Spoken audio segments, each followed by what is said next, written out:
আমি এখন দাঁড়িয়ে আছি 640 কোটি টাকা দামের বাংলাদেশের সবথেকে এক্সপেন্সিভ মিউজিয়ামে। আমি তোমাদের দেখাবো 275 কোটি টাকা দামের মিউজিয়াম কেমন হতে পারে, 102 কোটি টাকা দামের মিউজিয়াম কেমন হতে পারে।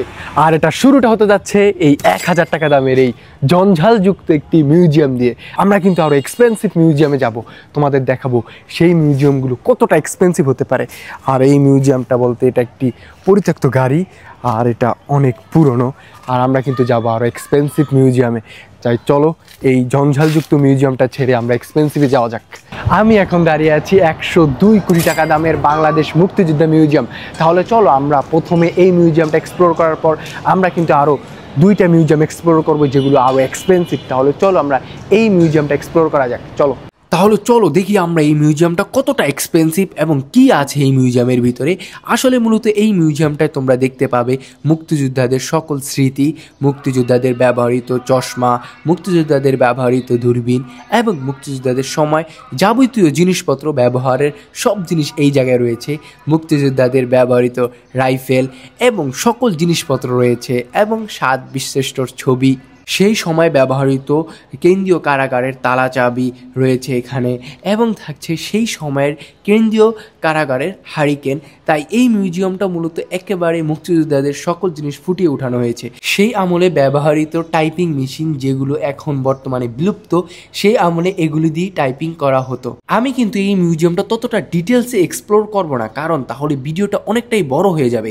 তাই আমরা খুব শর্টভাবে এই মিউজিয়ামটা এক্সপ্লোর করব এবং তারপরে যাব আরও এক্সপেন্সিভ মিউজিয়ামে।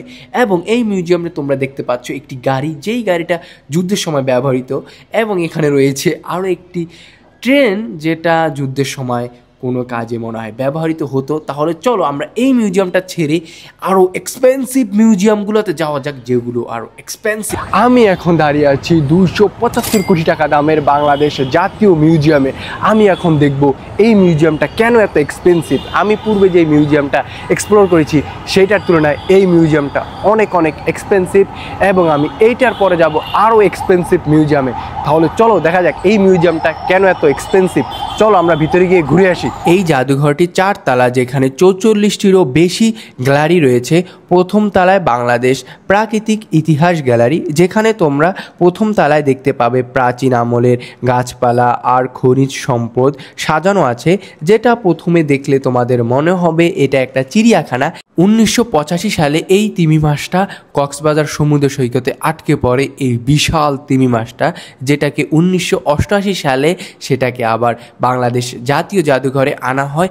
আর এই তিমি মাছটা একটা বিশাল বড়, যেটা তোমরা প্রথম তলায় দেখতে পাবে। এবং প্রথম তলায় তোমরা অনেক ধরনের বাংলাদেশের প্রাচীন সকল জিনিসপত্র দেখতে পাবে এবং থাকছে বাংলাদেশের 64 জেলার মাটি দিয়ে মানচিত্র। দ্বিতীয় তলায় থাকছে প্রাচীন আমলের পুরনো জিনিসপত্র, যেখানে থাকছে মাটির জিনিস ও অনেক বছর আগের বহু জিনিসপত্র তোমরা দ্বিতীয় তলায় গ্যালারিতে দেখতে পাবে। এবং অনেক জিনিস সুন্দরভাবে সাজানো আছে দ্বিতীয় তলায় গ্যালারিতে।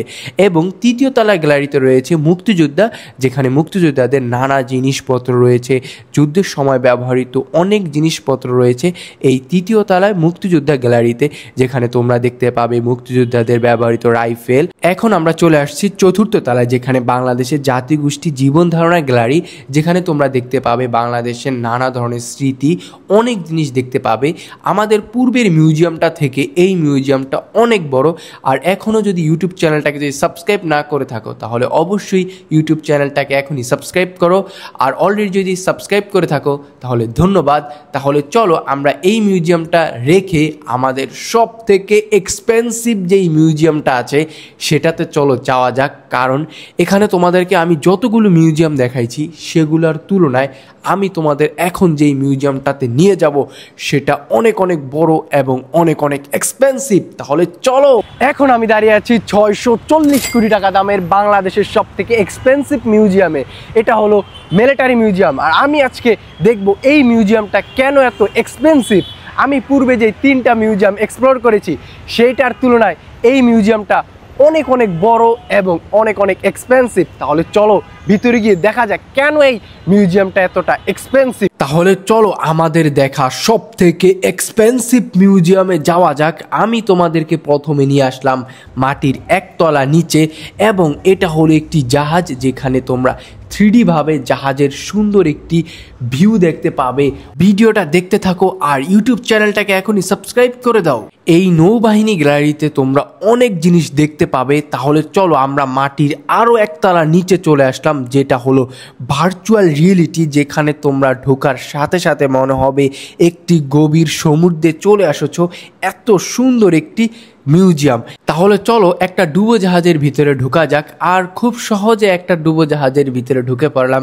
আর এই ডুবোজাহাজটা দেখতে অনেক সুন্দর, এবং খুব সহজে আমি এই ডুবোজাহাজ থেকে বের হয়ে গেলাম, যেটা অসাধারণ।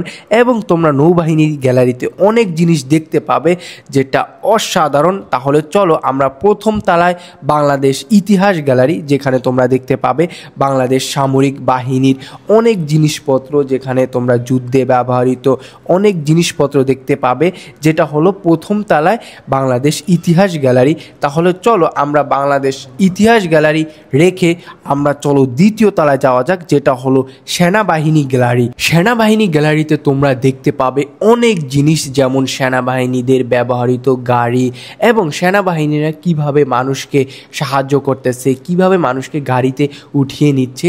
আরও দেখতে পাবে সেনাবাহিনীরা যুদ্ধের সময় কিভাবে তাদের কৌশল অবলম্বন করত এবং কিভাবে তারা যুদ্ধ করত। অনেক জিনিস দেখতে পাবে এই দ্বিতীয় তলা সেনাবাহিনী গ্যালারিতে তোমরা। সেনাবাহিনীদের ব্যবহৃত 2টি বাইক এবং আরও একটি ট্যাঙ্ক, যেটি কিনা কোনো যুদ্ধে ব্যবহৃত হয়েছে। তাহলে চলো তৃতীয় তলায় যাওয়া যাক, যেটা হলো বিমান বাহিনী গ্যালারি, যেখানে তোমরা ঢোকার সাথে সাথে মনে হবে বিমানের কোনো রাজ্যে চলে আসতো, কারণ উপরে নিচে পাশে সবখানে দেখবে শুধু বিমান আর বিমান। এবং আমি যতই সামনে যাইতেছি দেখতে পাচ্ছি শুধু বিমান আর বিমান। আর তাহলে চলো আমরা তৃতীয় তলা এই বিমান বাহিনী গ্যালারিটা রেখে চতুর্থ তলা জাতিসংঘ শান্তিরক্ষা গ্যালারিতে চলো যাওয়া যাক। এটা হলো জাতিসংঘ শান্তিরক্ষা গ্যালারি। আমরা যে 3টা মিউজিয়াম এক্সপ্লোর করেছি তার ভিতরে আমার কাছে সব থেকে ভালো লাগছে এই মিলিটারি মিউজিয়াম, যেটা অনেক বড় এবং অনেক সুন্দর। আমরা কিন্তু তোমাদেরকে প্রত্যেকটা মিউজিয়াম ততটা ডিটেলসে দেখাই নাই, কারণ খুব শর্টভাবে আমি 3টা মিউজিয়ামই এক্সপ্লোর করেছি, এবং প্রত্যেকটা মিউজিয়ামের কিন্তু পার্ট বাই পার্ট ভিডিও আসবে। ভিডিওটা এই পর্যন্তই। আমি 3টা মিউজিয়াম এক্সপ্লোর করেছি, আর তার ভিতরে এই মিলিটারি মিউজিয়াম ছিল সব থেকে এক্সপেন্সিভ। আর আজকের ভিডিওটা যদি ভালো লাগে অবশ্যই চ্যানেলটাকে এখনই সাবস্ক্রাইব করো। আর তোমাদের কাছে কোন মিউজিয়ামটা বেশি ভালো মনে হয়েছে সেটা অবশ্যই এখনই জানাও কমেন্ট করে। ধন্যবাদ। আসসালামু আলাইকুম।